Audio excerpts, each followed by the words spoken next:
Umabot sa mahigit 100 ang naipatayong multi-purpose buildings gamit ang pondo ng ikatlong distrito ng lalawigan ng Nueva Ecija.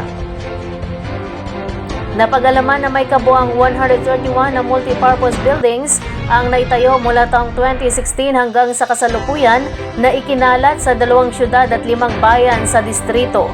Maliban pa sa mga covered court, pagsasaayos at pagsisimento ng mga daan at tulay dito.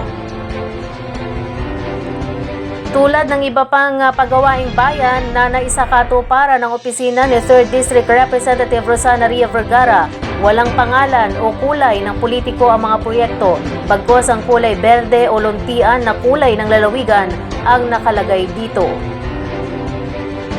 Ang mga multipurpose buildings ay karaniwang ginagamit bilang barangay hall, health centers at iba pa ayon na rin sa pangailangan ng mga namumuno at residente ng barangay.